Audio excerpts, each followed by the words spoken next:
Good morning. Thanks very much for joining us. We're in that period just past Dr. Martin Luther King Jr.'s birthday holiday, with Black History Month approaching in just a few days. We thought it was an especially good time to sit down and talk with and get to know the recently elected president of the Boston chapter of the NAACP, attorney Tanisha Sullivan. Madam President, welcome. Thank you. And congratulations. Thank you. Thank you. So, reading up for this interview, I noticed that you have been emphasizing business and economic development within the African-American communities.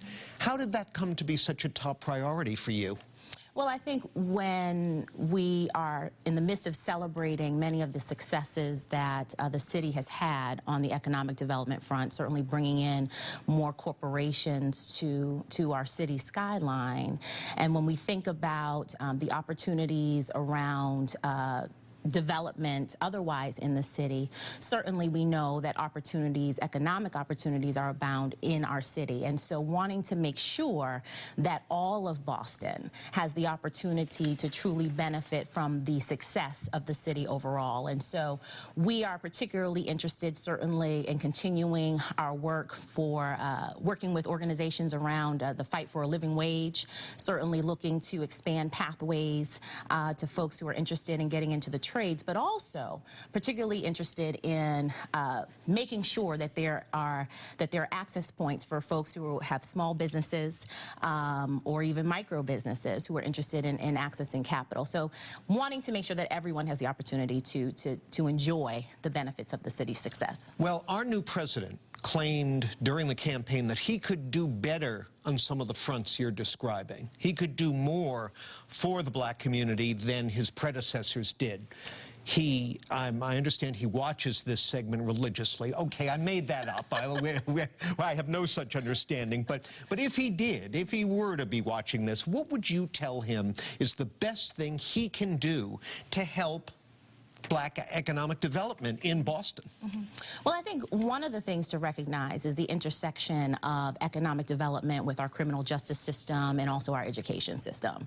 Certainly here in the city of Boston, we are very fortunate to have a very strong public education system. However, we still have challenges when it comes to the elimination of racial achievement and opportunity gaps. So certainly looking for opportunities to invest in education, public education, whether we're talking about more investments in early childhood education or we're talking about more investment in trade opportunities for students, making sure that from an education standpoint, folks are prepared for not just college, but also career. We have to take a break in a moment, but just briefly, since you mentioned education, the NAACP nationally, I'm not sure if the local chapter was involved in this, came out against the charter school expansion petition last fall. Nonetheless, charter schools have a large following in communities of color. Where do you stand on this, and what role do you think charter schools are going to play in this scenario you're describing? Well, yes, the national NAACP passed a resolution at our most recent convention in 2016 calling for a moratorium on the expansion of charter schools. Right. I think it's important to note that the resolution did not oppose charter schools, but was opposed to the expansion of charter schools. And I think we saw really that play out here in Massachusetts. I think that there's a very real concern, legitimate concern, about how we're funding public education and wanting to make sure that all students, regardless of what type of school they attend, public school they attend, have access to high quality education and that we're not draining the system. And so certainly here, we are hopeful that the legislature will continue its work to review the funding formula. All right, we'll take a quick break and we'll continue our conversation with the new president of the Boston chapter of the NAACP, Tanisha Sullivan. So please stay with us. Welcome back to our conversation with the recently elected president of the Boston chapter of the NAACP, Tanisha Sullivan. Now, reading up on you, you were the lead investigator for the NAACP here in the Boston Latin case. where students of color, I think our viewers remember, complained about racial incidents and relative indifference to them by the administration at Boston Latin. That was strongly denied by the people in charge. The U.S. attorney investigated, found a handful of credible charges against the school. My sense is there's still a lot of bad blood on both sides in that situation. What is your view of it? And in hindsight, how do you feel about the way this all played out? So one note there, I actually was working in the district when some of the initial concerns were raised relative to Boston Latin School. So I was, at that point in time, the chief equity officer for the district. Okay. After I left the district, then we saw kind of the emergence of some of the other concerns that were raised that really caused our city to stand up and take notice of some of the, I think, legitimate concerns that were raised relative to race.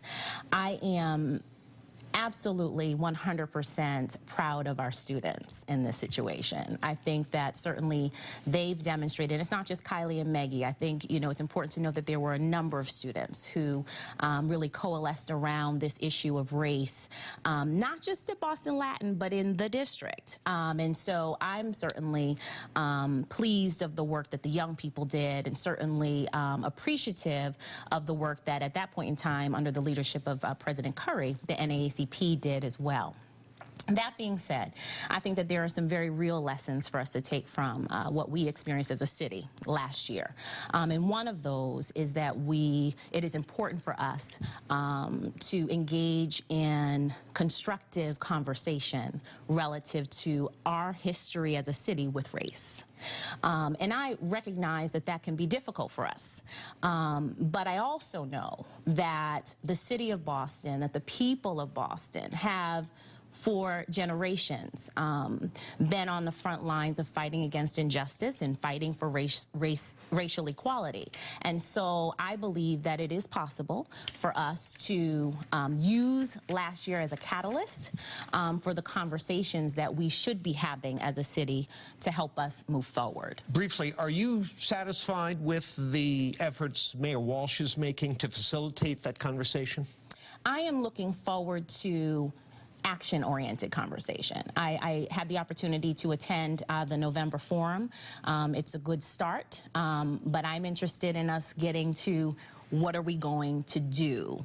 And so I look forward to hearing his proposals on that. Speaking of what we're going to do, if people want to find out more about you and the work of the NAACP, how do they do that? Well, certainly you can reach us via our website. We are at bostonnaacp.org. bostonnaacp.org. Certainly we're on Facebook and Twitter as well, and so we certainly use those as mediums to connect with folks. And we look forward to having you back here a little later on this year to update some of these issues and get into some others. Thank you. Congratulations again, and thank you for being here. Thank you, John. Good to meet you. Tanisha Sullivan, president of the Boston chapter of the NAACP. That's it for me. Now it's over to my colleagues for more WBZ News.